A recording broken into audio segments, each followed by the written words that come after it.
Hello and happy spring break.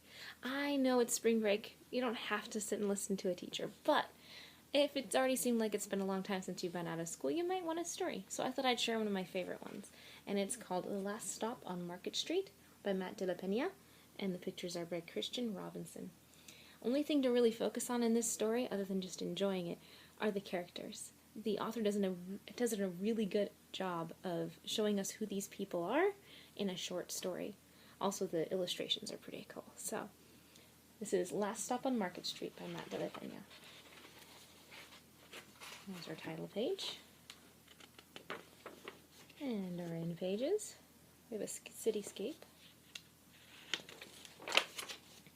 CJ pushed through the church doors, skipped down the steps.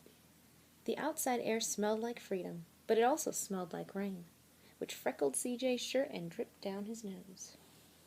They did a good job of setting up where the story is, didn't they? He ducked under his Nana's umbrella, saying, "How come we gotta wait for the bus and all this wet?" "Trees get thirsty too," his Nana told him. "Don't you see that big one drinking through a straw?" CJ looked for a long time, but never saw a straw. I wonder if his grandma's talking about the shape of a tree trunk. From the bus stop, he watched water pool on flower petals.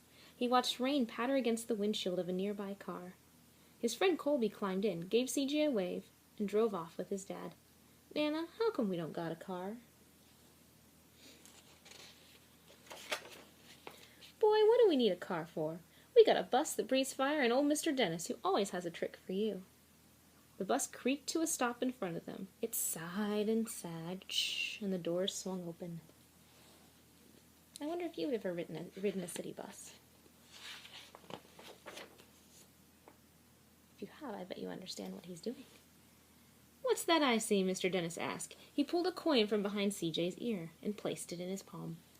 Nana laughed her deep laugh and pushed CJ along. They sat right up front. The man across the way was tuning a guitar. An old woman with curlers had butterflies in a jar. Nana gave everyone a great big smile and a good afternoon. She made sure that CJ did the same.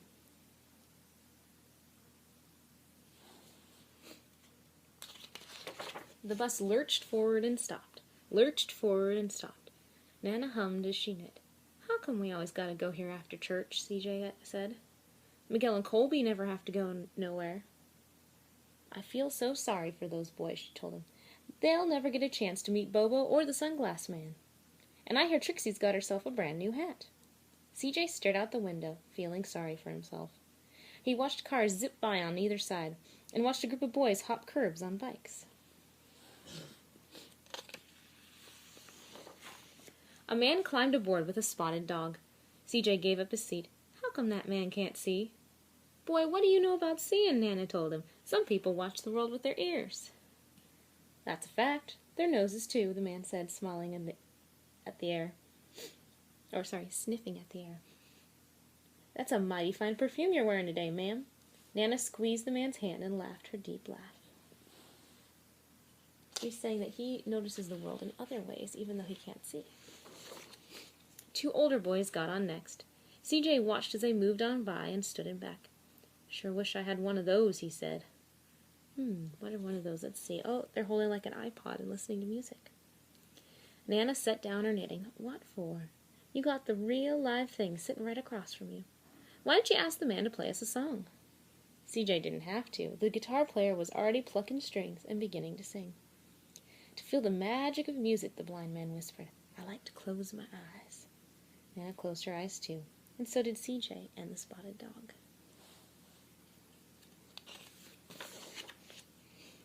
And in the darkness, the rhythm lifted CJ out of the bus, out of the busy city. I don't think he actually got lifted. I think it's in his imagination. He feels like he's somewhere else.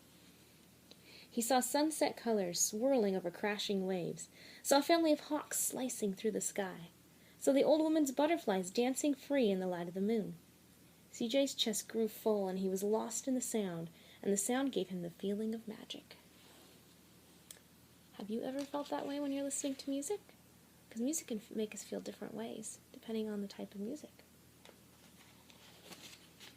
The song ended, and CJ opened his eyes. Everyone on the bus clapped, even the boys in back. Nana glanced at the coin in CJ's palm, and CJ dropped it in the man's hat. "Last stop on Market Street," Mr. Dennis called. It means it's the last place that this bus will stop on that street before it turns onto another one. I think that's their stop. CJ looked around as he stepped off the bus. Crumbling sidewalks and broken down doors, graffiti-tagged windows and boarded-up stores. He reached for his Nana's hand. "How come it's always so dirty over here?" She smiled and pointed to the sky. "Sometimes when you're surrounded by dirt, CJ, you're a better witness for what's beautiful." Helps you appreciate pretty things, doesn't it? CJ saw the perfect rainbow arcing over the soup kitchen. He wondered how his Nana always found beautiful where he never even thought to look. He looked all around them again, at the bus rounding the corner out of sight, and the broken street lamps still lit up bright, and the stray cat shadows moving across the wall.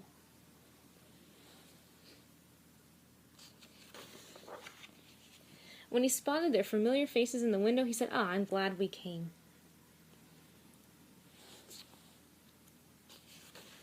He thought his Nana might laugh her deep laugh, but she didn't.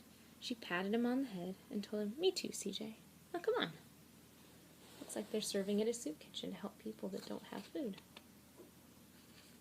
And he said they do this every week after church. And then it looks like when they were done, they got back on the bus to go home.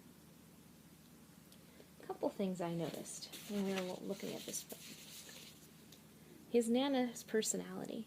She's very positive. She always looks for the good things.